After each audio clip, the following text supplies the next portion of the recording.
Good afternoon and welcome to the QEM Heroes webinar series. I'm Christine Wood and I serve as the Assistant Program Director for the Heroes Fellows Program at QEM.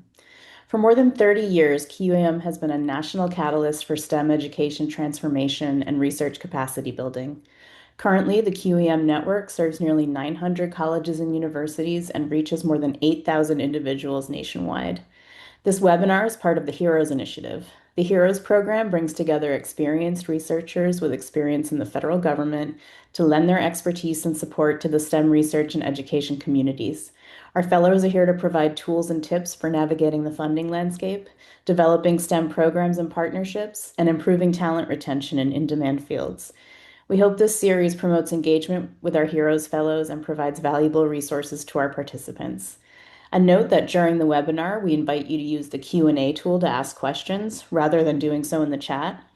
And the webinar recordings and slides will be made available in the QEM Resource Hub. By attending this webinar, you will be added to the QEM network and granted access to the Resource Hub.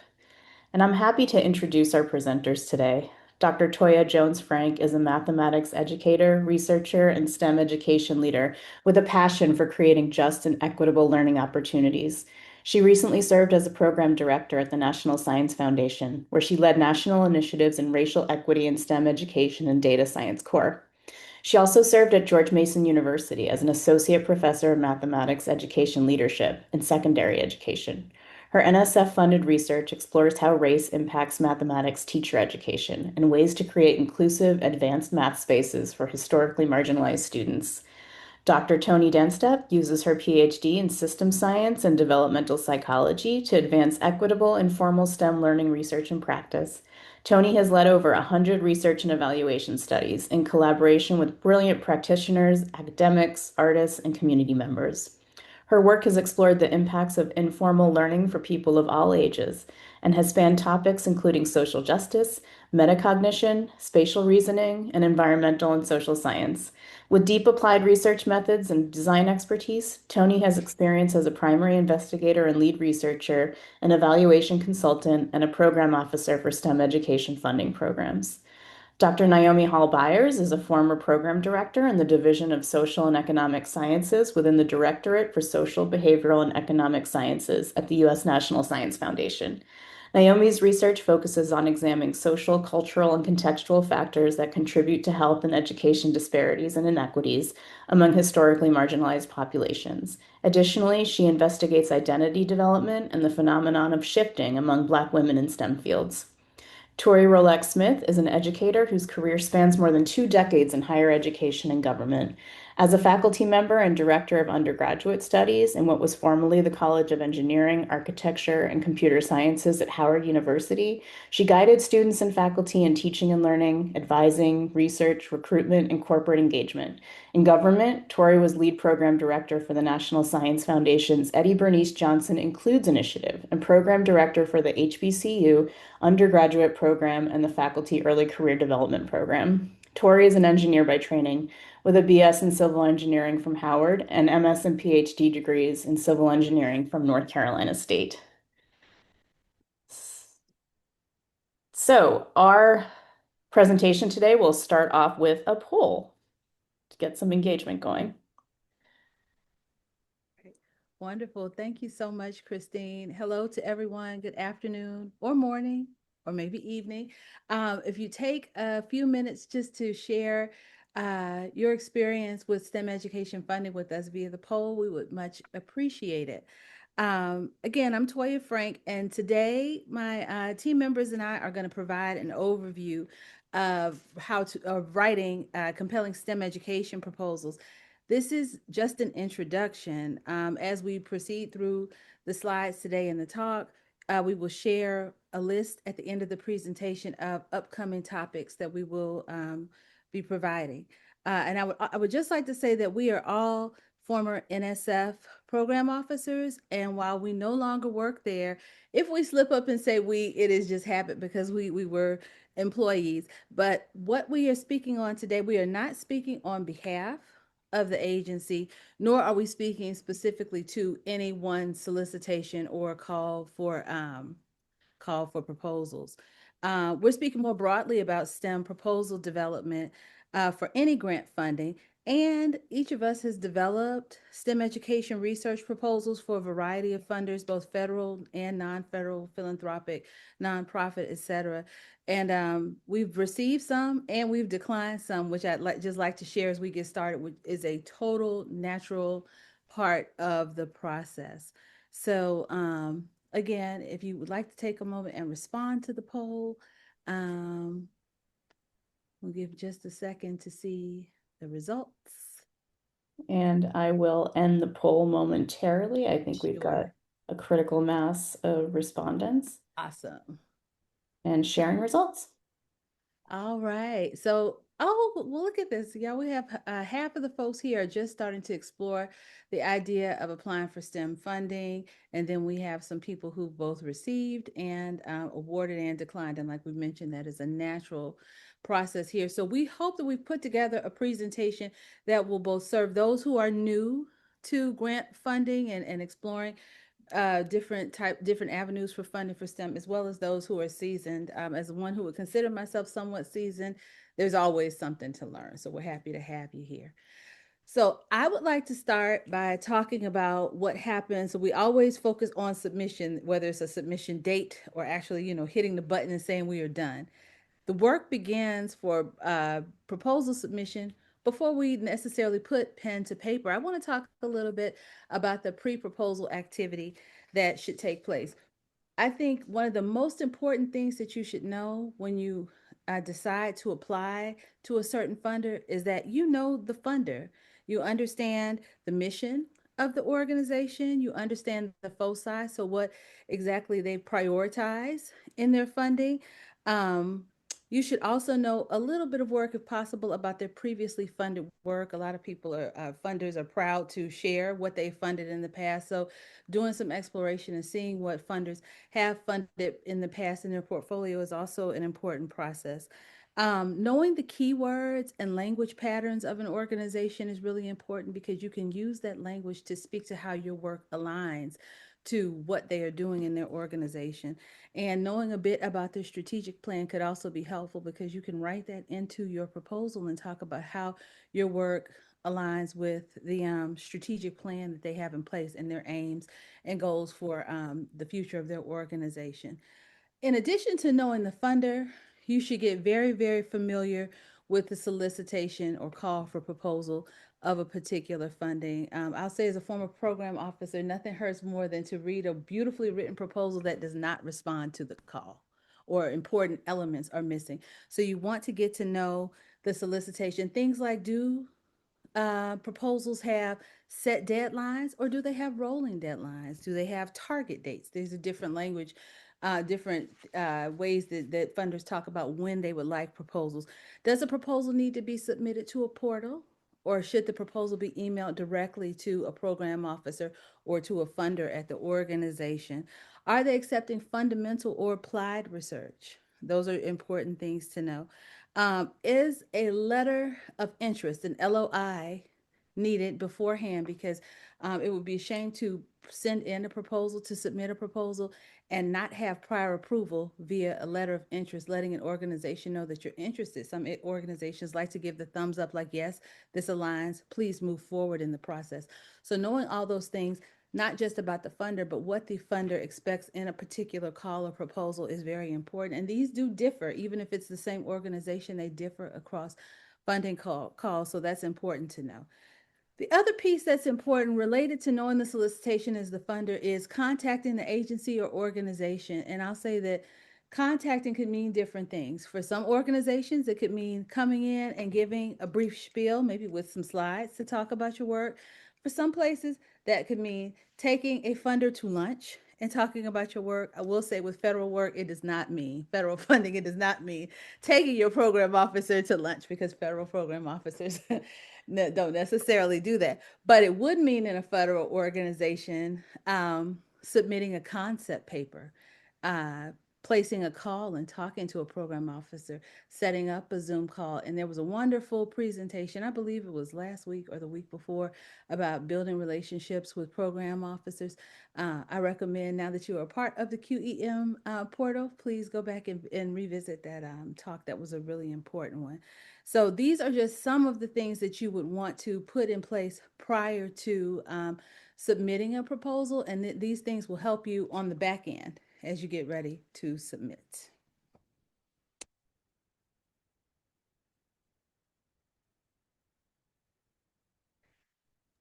Unmute. Naomi, you're muted. So maybe one of the first things that you should learn is that if you're doing a Zoom webinar, you should know when to come off mute. Okay, so let's try this again. So I am Naomi Allbyers. I'm going to talk a little bit about some missteps. So through our collective experience as program officers, we wanted to highlight a few common mistakes or missteps that we've seen. So by no means is this list exhaustive. However, we have listed 5 missteps that we think really hinder proposal success. So the first 2 you see, so unclear and feasible scope. So I'm going to talk a little bit more about this one than probably the other ones, because I think it's really important. So a lack of clarity about the goals and the objectives or the aims, depending upon the agency, and even the activities, can negatively impact the review of your proposal. So it's important for reviewers and funders to be able to understand exactly what the project entails so that there are clear expectations. So when you're thinking about your scope or writing your scope, I just thought of 3 things that you can think of as either like points or tips to consider. So first, it's important that each objective or aim is actionable and measurable. So this allows reviewers and funders to understand how and when progress is to be made on this particular project, and even how the resources, so human, material, and financial resources, are allocated for the project. Keep in mind that clarity and specificity can also help to prevent scope creep in your projects.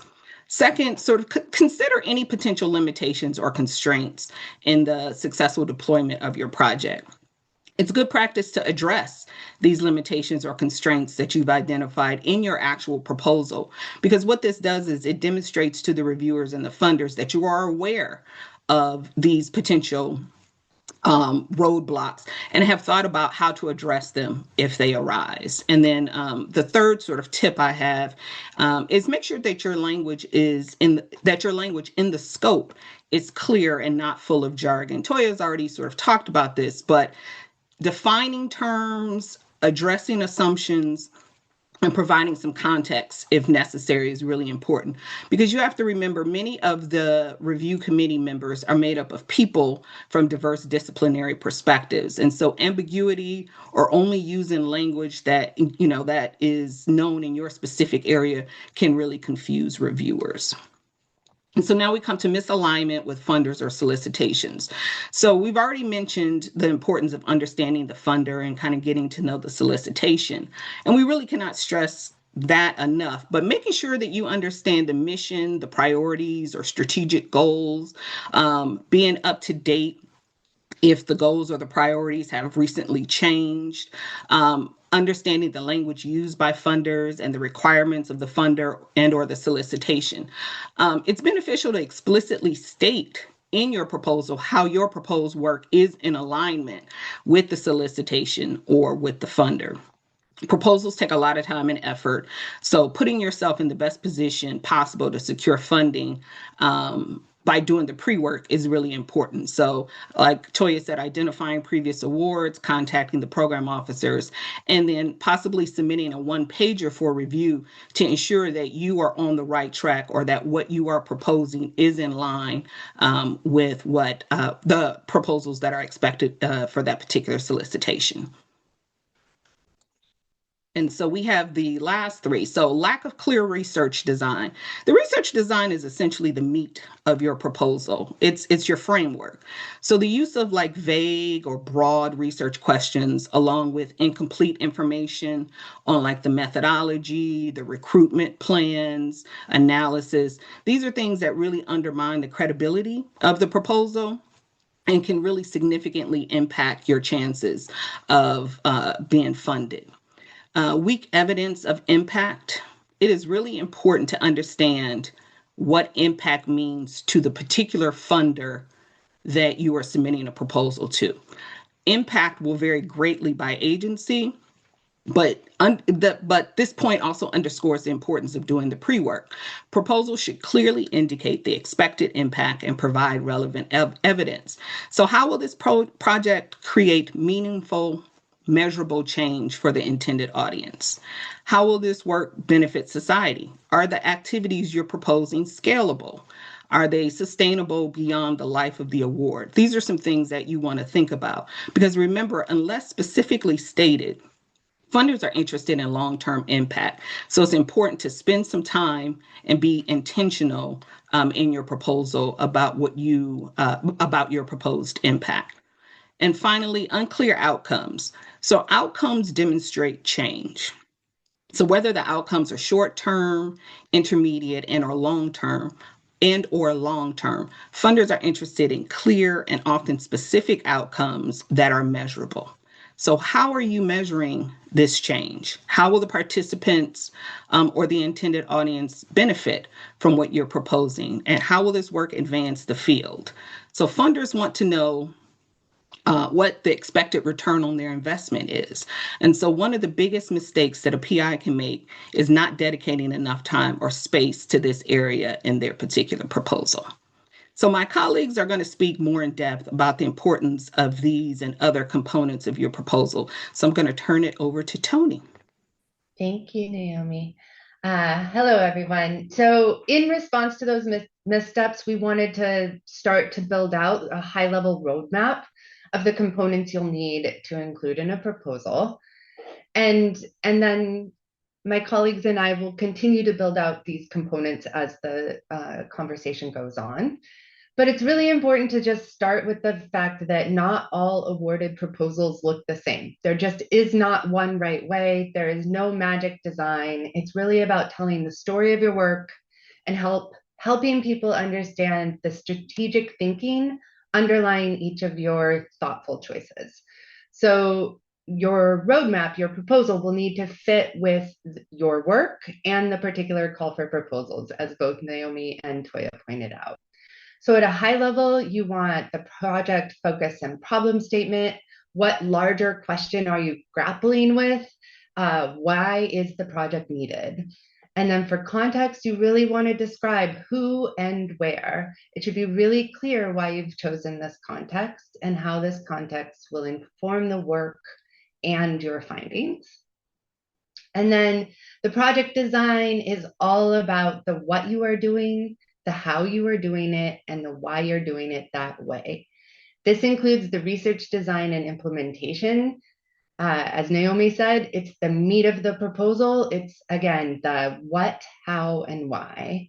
And then I think Naomi gave a really good outline of the outcomes and evaluation and the importance of impact and innovation. But just to say, there are limited funds. You want to remember that. So you'll really want to make your case for the importance and the impact and the innovation of your proposal. So I'm going to have us do a quick poll. And we'd like to hear from you, which of these elements of a proposal do you find most challenging or feel most concerning to you?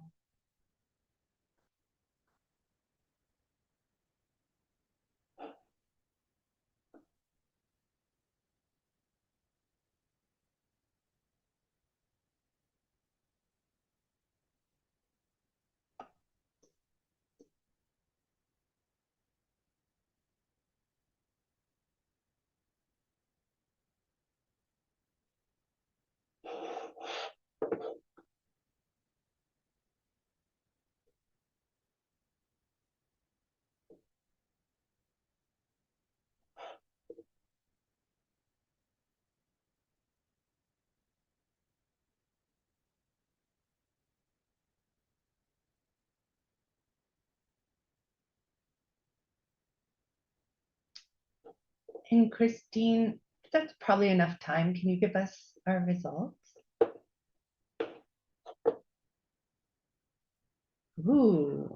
Ooh, excellent. Okay. This is helpful. So I think we will get into each of these areas. And I think this is important for us to think about as we develop the series of webinars that Toya mentioned that kind of will evolve or come from this presentation. We might need one on really clarifying impact and innovation. Okay, thank you. And I'll turn it over to Toya.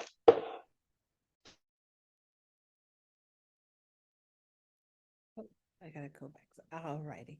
So I'd like to spend a few minutes talking about specifically those first two bullets that Tony shared around project scope and framing a clear and fundable problem. So the first part of framing a compelling proposal is ensuring that your project is addressing a clear and fundable problem that is doable within the project's time frame. So when funders or program officers or reviewer read your proposal, they're silently asking themselves, are you clear on the problem you're trying to solve, or are you just trying to address everything at once?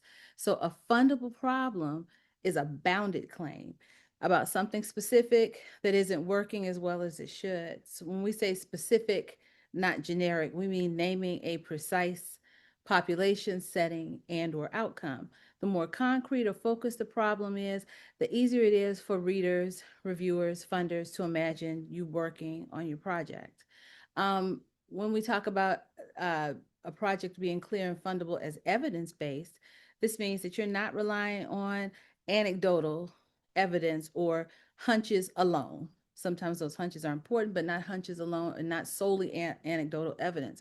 So this means that you can point to data such as test results if you're working with students, or you could look at attendance patterns, survey responses of the community of interest, classroom observations, district or university data, etc. The evidence tells the funder that the problem is real and is not just rhetorically convenient, or I know sometimes when we look at research, some people would just get into the trap of saying that a topic is interesting. So grounding it in evidence becomes an important component of your project being clear and fundable. Rooting a problem in real context matters because funders like to invest in people and people related problems and not abstractions. So be sure to describe the community or school or students where the work is going to take place. The context and information about it signals that you're grounded in the lived conditions and experiences, that you're grounded in real phenomenon. It also helps reviewers see who is at stake and how they are being affected and how your work would have impact on that effect.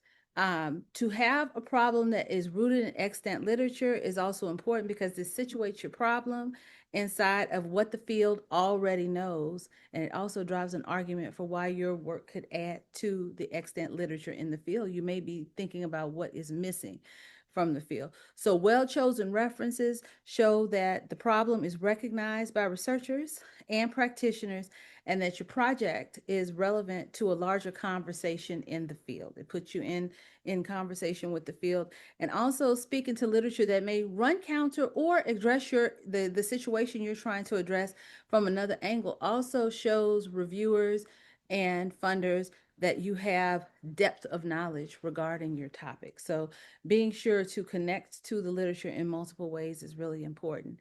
And finally, this final point here around framed as solvable, this is a nod to, again, to a project being bounded well.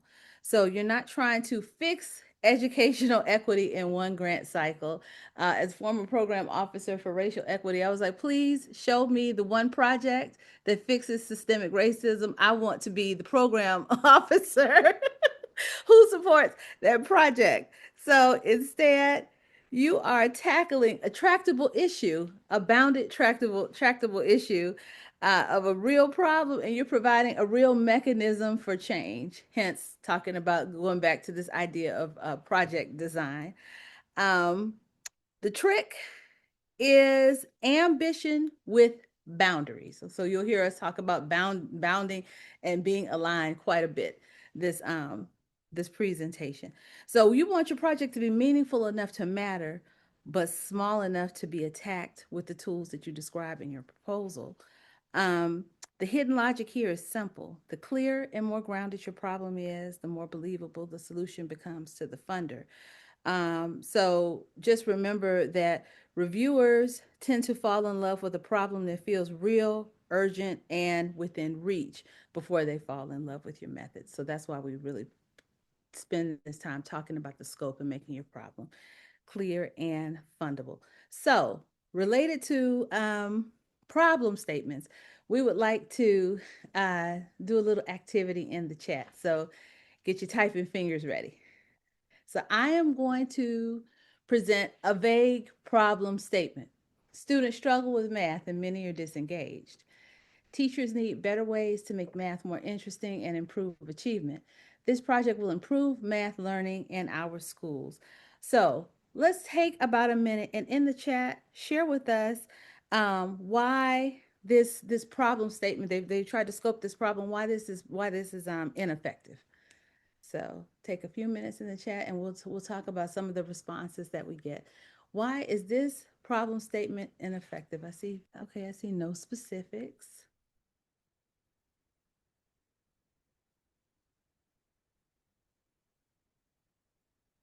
All right, I see them slowly trickling in. I see no context, no data, specific problem is not identified. Right, no evidence for statements, no proposed solution, too broad, and no data. Right, it's not clear what those strugglers are. Okay, now they're coming in really quickly. Yeah. You have to get to the root of why students struggle with math and how the solutions will address it directly. Yes, and I see several here about being too vague. Yeah.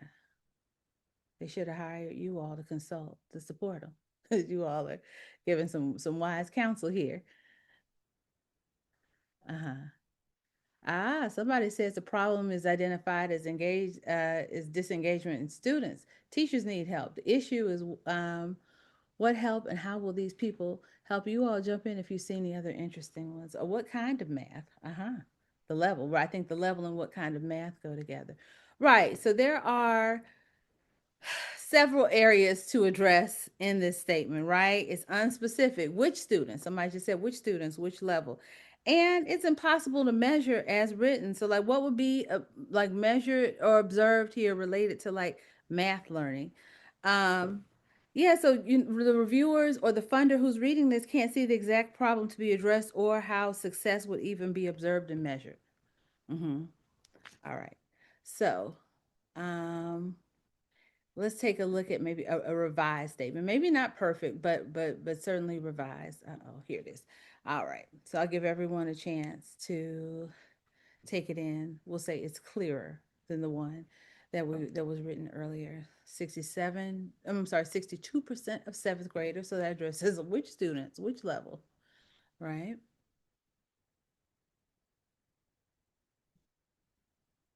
Give everybody a second to read it.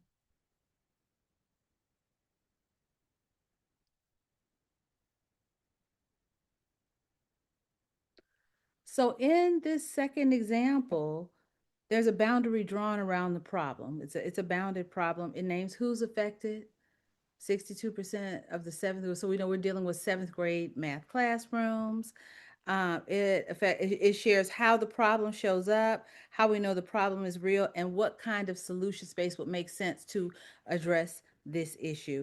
And so now this proposal has something testable to aim at because the problem statement is clear. So this is just one very short and brief example of how being very clear and taking those points that we talked about earlier around a clear fundable problem helps to make your project more fundable and easier for reviewers and funders to make sense of. So I'm going to pass it off to Tony. No, I'm sorry. Yeah, Tony. We have a Tony and a Tori, so I want to make sure I'm saying the right person. We're here to confuse. Yes, to Tony. Next to take us through the next part of our presentation. Thanks, Toya. So the project design stems from the problem statement that Toya just covered and creates a really clear through line. I like to think of this as the backbone. All components must be really well connected and work together to make the whole thing function. So the first section on scope and the larger problem you want to solve, I feel like Naomi and Toya talked really well about this and really covered this area. It's really figuring out, based on what you're trying to solve, how narrow or wide your investigation is. And it's also about considering everything from your argument for why this is the most important focus to advance the field or the conversation in the field, or the necessary next steps to advance a larger research agenda, but also those constraints that Naomi mentioned, like the timeline and the funding limits. So another essential part of that through line or backbone of a proposal is the theoretical grounding. What theory is guiding your work, and how are you using theory to frame your larger phenomenon, and how will your work in turn inform theory? And so it's really helpful to explicitly connect these dots for your readers. And in some instances, depending on your field, you may need to share your rationale for choosing one theory over another, or describe how multiple theories are reasonably working together. And then the methods, this is another misstep that Naomi mentioned. The methods are just a crucial piece of this backbone or project. And you really want your research design and methods to make sense in response to several things. So Gregory has a question about, how do I have confidence in my research design and research plan? So really you're thinking about the research design and research plan being in response to the larger problem, but also in response to the scope you are proposing, in response to the context you are working in, and within the theoretical framework you are working with.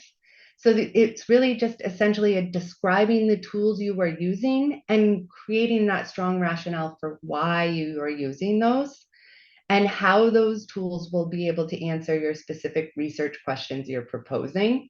We'll do another webinar later in the series about mapping your methods to your research question. But I'll also get a little bit more into that credibility in a second. But really just this overall clear through line provides a really great narrative that helps your readers know what, how, and why over and over again. And that repetition of that rationale is really supportive and helpful. So in the project design, if you move on to the next, perfect. Within your project design, you can continue providing evidence that builds your credibility and establishes the project's feasibility. So often solicitations will ask for the additional information bulleted here, but even if they don't, including them can help you establish your rationale and inspire confidence in the design of your research and your project. So highlighting the work you've done in the past that is related to the current project helps situate your proposal within your larger research agenda and provides credibility, particularly when you've done something like this before. This might include other studies and publications, but it might also include ways you've looked at the same problem, but with a different lens. This isn't required, but it's helpful if you have it. And then pilot data, again, back to Gregory's question about how do I help myself not feel like I'm lying when I haven't done the work? Pilot data really helps you and lets readers know that you've tested out aspects of the proposed work on a smaller scale. Piloting things like the designed learning experience, the relationships, the implementation, and the methods ensures that you've run into and addressed some of those unexpected issues that always pop up in a research setting.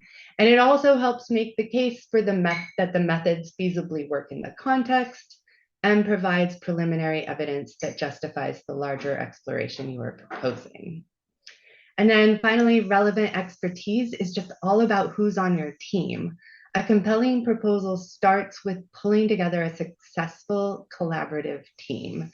So who is going to make sure that that backbone is well supported?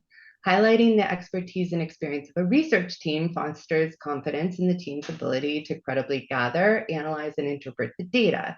The same is true for the team designing the learning experiences, for the advisors, for the evaluation team. So each member can really elevate your work, both as you design a proposal and as you can carry out the research. So returning back to that evaluation team, I'm going to pass it over to Tori. Thank you, Tony, and good afternoon again, everyone. My name is Tori Smith, and it's my job to delve a little bit deeper into the topic of outcomes. So clearly, it is key that any STEM education proposal have clear outcomes. That's been alluded to and touched on earlier in the presentation.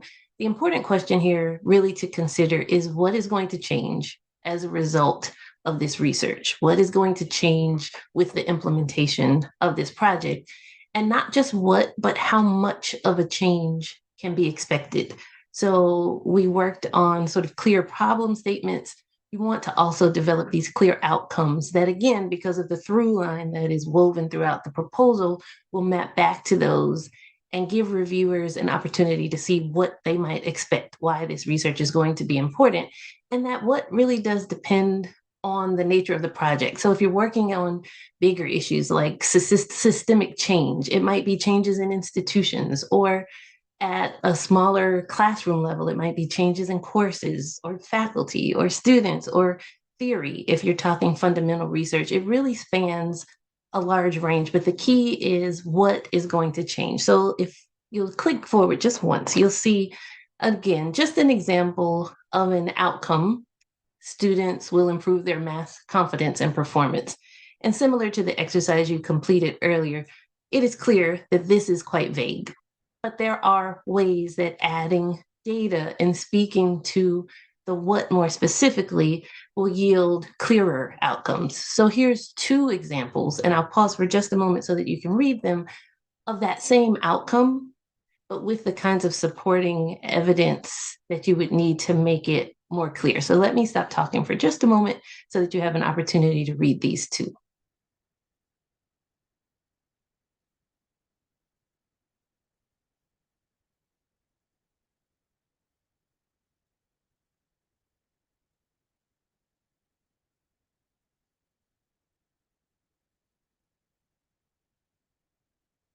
All right, for the sake of time, I'll stop there. Hopefully you got to read through at least one, if not both. But you'll see here, if you click just one more time, that the key questions here that these edits are now addressing are: one, did it change? Because again, this is an outcome. So what has come out of this particular line of research? Did something change? How much? And then what was the nature of the change? You want to make sure you're adding detail for clarity around what exactly can be expected to come out of this particular research. And we want to note before we move on that outcomes can be qualitative or quantitative. That also is going to depend on the nature of the project and the methods that you're using to back up your research. So we talked about math ed in this example where the outcomes are reflecting impacts on learners. But in the case of theory, you're talking about outcomes then that would add to the evidence base, or suggestions for evolutions to existing theory, or applications in unique contexts. It could be educational approaches, and you're providing evidence to support change in those educational approaches. It might be understanding what works for who and why. All of these are valid questions to explore. The key is that you put the work into making sure that the outcomes are stated clearly and centered in that through line that Tony talked about. So establishing clear outcomes in your proposal are going to help you address how progress can be measured, documented, and communicated. So with that, let's talk for just a moment about evaluation, because I think everyone on the call as former program officers have seen examples of how evaluation is sometimes conflated with the research itself. And it's a common conflation, but one that you absolutely want to avoid in your proposal writing. So if you think about differentiation between the two, evaluation is using evidence to determine whether the research met its aim or its goals that it was setting out to accomplish. Evaluation is more specifically focused on your project, whereas research is going to yield more generalizable findings. So if you were looking, for example, at, let's say, the question of to what extent do artificial intelligence generated simulations improve retention of high school physics concepts? Well, that's a research question that you could answer and have findings that could be more broadly applicable than perhaps evaluation of a specific project aimed at doing the same thing, where the evaluation is going to tell you the extent to which you did what you said you would do in this particular proposal. So evaluation is looking at the specifics of a project's design and implementation and determining whether those outcomes were accomplished and to what extent, as we talked about on the previous slide, whereas research is really more geared toward adding to the knowledge base in a particular field. Now, both are absolutely necessary, but we want to make sure you differentiate between the two as you prepare your proposal. So you will have established research questions and research methods and a plan to go about answering the research question, but you also want to ensure that you're generating evaluation evidence to show the funders that a project was more than just a good idea, that you have something documented and tangible in the sense that it's data gathered for the purpose of saying, see, I did what I set out to do, and to what extent that was done. So evaluation is going to consider the details of your research design and its implementation, and really can serve as a feedback loop for your research team. So we want to make sure we make the point that it's certainly not a one size fits all. There are different types of evaluation. And one of the things that you'll want to ensure that you do, as Toya mentioned from the very beginning, is look at the solicitation to see what is required. There are many funding opportunities that will require, for example, external evaluation. And there are certainly reasons for that. There are opportunities to engage in both formative and summative evaluation. So just quickly, your formative evaluations, of course, are going to provide ongoing feedback. It will allow pivots to be made in perhaps the design and certainly implementation of a project before it's over. So you do want to think about mechanisms for gathering that kind of formative feedback. Perhaps it's an advisory board who you'll meet with regularly or periodically in order to provide progress to date and have their feedback. It might be formative evaluation in the form of surveys that an instructor or a facilitator of a workshop might give in order to have the kind of feedback that can then inform improvements to the next iteration of whatever the offering is. You can also have formative evaluation by your evaluators that you're engaging in a project, whether they be internal to the project or external. But before we move to that, just to juxtapose that against, of course, summative evaluations are really going to be done, well, are going to speak to kind of the end result. So we talked about those outcomes, to what extent have those outcomes been achieved, and how can you now draw conclusions based on the findings. So you have formative evaluation, you have summative evaluation. And then we also just wanted to point out that there's internal and external evaluations. So again, in our former roles, we would often get questions about things like, can someone from inside of our institution serve as the evaluator? And again, as Toya mentioned, it oftentimes depends on the program and on the specific funding opportunity as to how we might answer that question. But just know that it is possible to engage people actually on the project team. So these are people who are actually involved in the design and implementation of the project, who are gathering data that can provide evaluative findings to inform the project that has been implemented. But just because it's internal doesn't mean it's not well structured. So you want to make sure you're using established methods and established instruments and being consistent across applications of these internal evaluations so that they can be of maximal value to the research being conducted.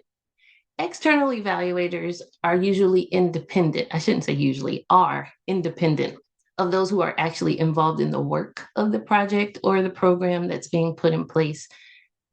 In external evaluation, or independent evaluation, as we sometimes refer to it, gives you less opportunity for bias. So the evaluators aren't the ones that have a vested interest in seeing this work succeed.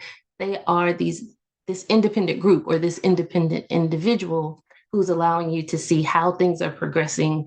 And again, many funders will require that external evaluation so you get that sort of unbiased opinion on the work.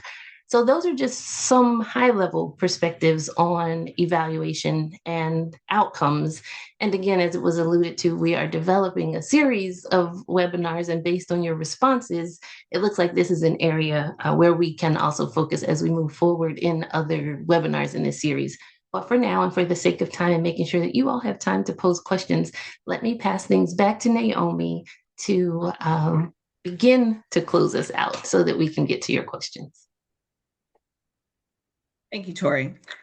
So because we want to, like Tori said, make sure that we have time to answer your questions, I do have a chat question, but what I'm going to ask is that once I pose the question, that you go ahead and put your responses in the chat, and I will also talk about the slide at the same time, and then we can go back and take a look. So for those who have been reviewers, or on review panels, what are some common pitfalls that you've noticed in the proposals that you've reviewed? So if you could put some things in the chat, we would love to take a look at that.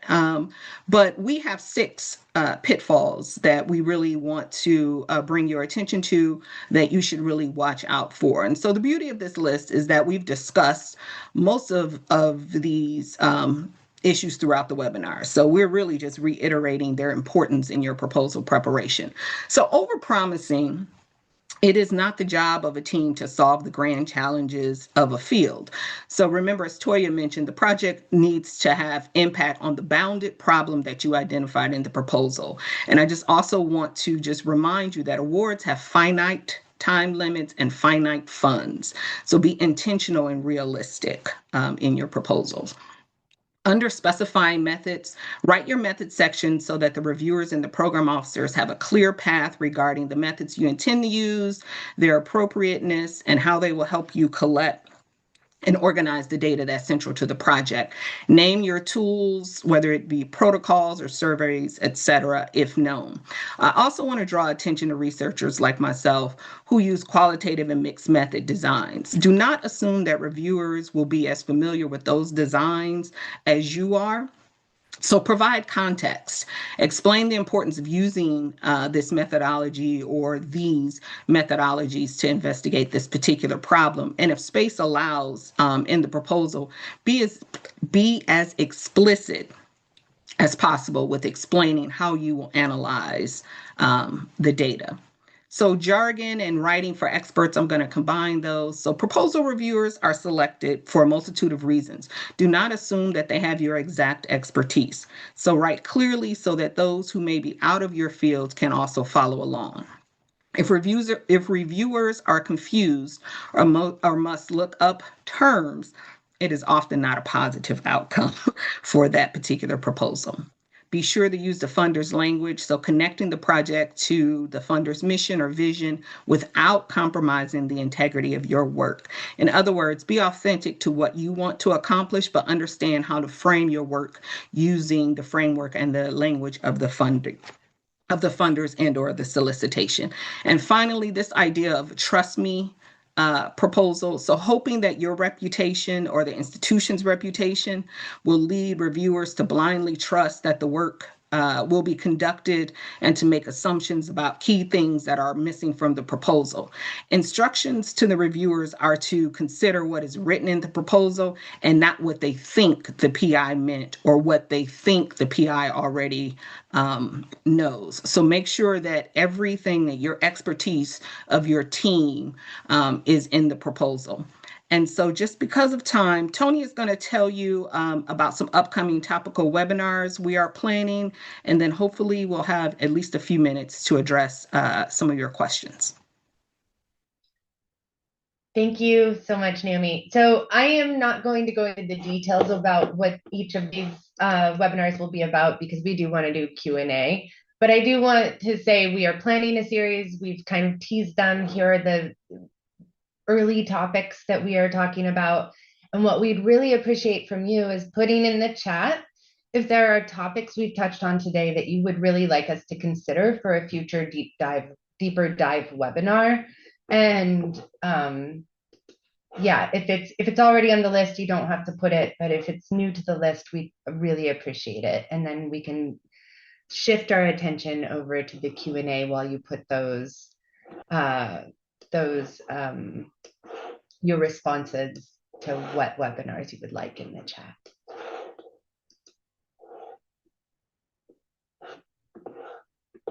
Okay. So I can share the 2 questions that we have in the Q&A. And if others have more, please feel free to add them in. But the first question is, should I bother trying to propose equity-related research for federal funding? If so, how can I navigate proposing it given the anti-DEI position the administration has taken? I will kick us off by saying, we don't work for the federal government. We don't have the answers. Like, you really do, as Toya said, want to talk to people who are working there to get an answer. But I will then open it to others if there's more you want to add. Let me just say, equity-related research is huge. That could mean a lot of different things, and there could still be opportunity to pursue some. There could be an opportunity to look to other places for funding of others. It really is going to depend on the nature of what it is you're proposing and how you frame it. So again, to Toya's admonition at the beginning of this webinar, look at the specific programs, the funding opportunities that they're putting out, the ways that language might have shifted, because you can always see previous iterations of solicitations.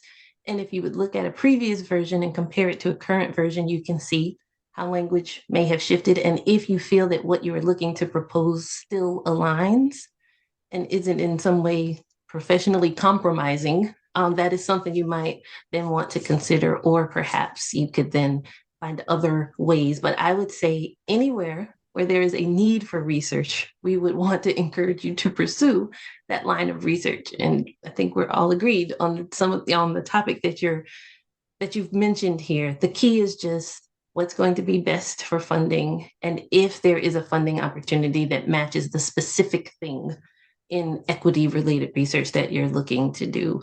There are agencies that still talk about expanding participation, for example, or research on what it looks like to create opportunities for increased participation. So it really depends on what it is that you're doing and how you can frame it.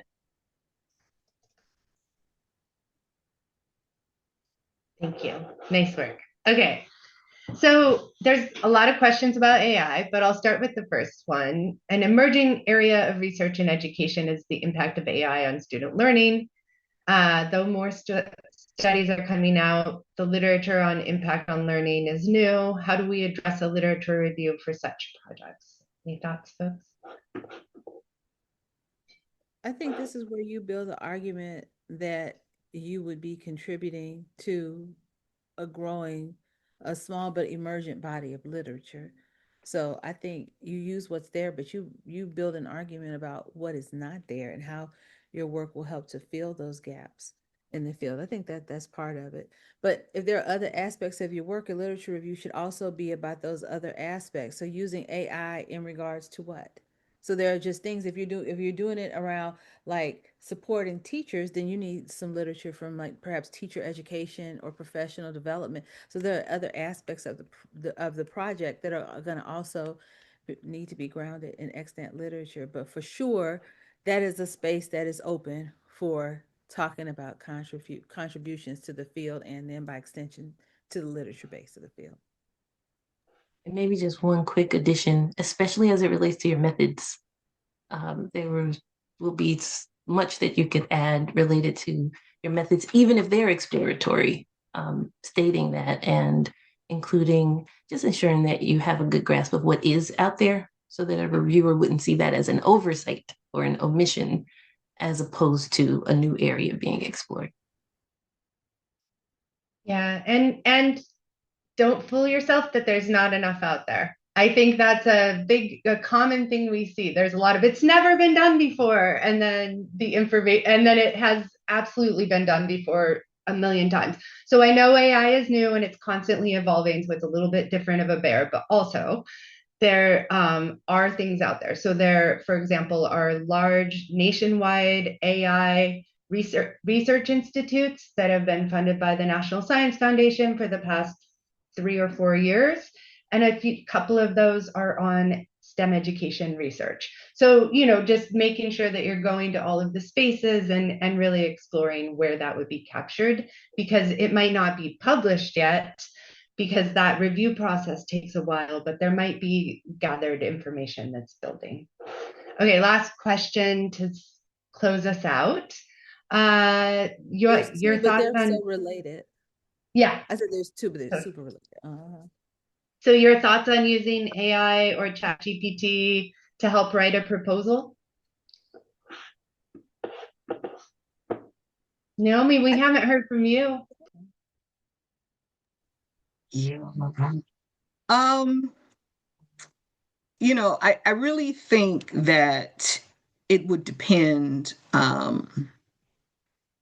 When the question is, can we use AI? There's no standard. No, you cannot. I think it depends on what tools you're talking about and the way in which you're trying to use AI. I think Chat GPT is probably a little controversial in terms of proposal development. At least when I was a program officer, I'll speak specifically to the directorate that I was in, which was social behavioral and economic sciences. It was frowned upon in the sense that the way in which the proposals were submitted, one, it was clear that it was Chat GPT. Two, I think it really has an impact on the credibility of the particular team that is supposed to be demonstrating expertise in a particular area to submit a proposal, which in part of it was designed not necessarily by them. But when I was at NSF, there weren't any rules against it, and you definitely could not decline a proposal simply because they used AI or Chat GPT. I'm not sure if that was the same in the EDU directorate, but that was definitely sort of how we approached it. They were reviewed like every other proposal, but internally there were some discussion and some challenges around the credibility of those types of proposals. Yeah, I think Tori said something really important in the chat too about checking with the funder around their policies, because some people don't mind you using it, but you have to like make a statement or a claim that you've used it and like how you've used it, whether it was working, using it around statistical analysis, or if you were using it just for like grammar and syntax. I think you have to make some sort of statement regarding Naomi, when I was there, similarly, there weren't any firm rules around it, but I think like Tori was saying in the chat, that's something to really pay attention to when we talk about getting to know the solicitation and the funder too. Right. And I just want to add to your point, Toya, about writing. So, for instance, proposals have a finite number of pages. There's a difference between taking 3 paragraphs and asking ChatGPT, is there a way to, minimize these 3 paragraphs? That's more on the grammar, on the writing, as opposed to the actual scope, creativity, those areas. So I think there definitely is a difference between what you are using it for. But as Tori mentioned and Toya reiterated, it really is best to check the policy of the agency and to make sure that you're clearly identifying where you may have used AI tools in your particular proposal.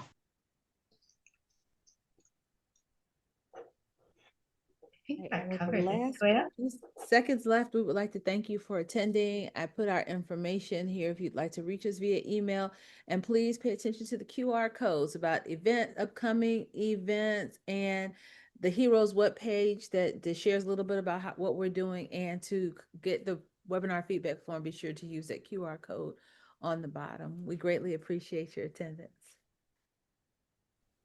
Thank you so much, everyone. It was great to see everyone today, and thank you so much to our wonderful presenters.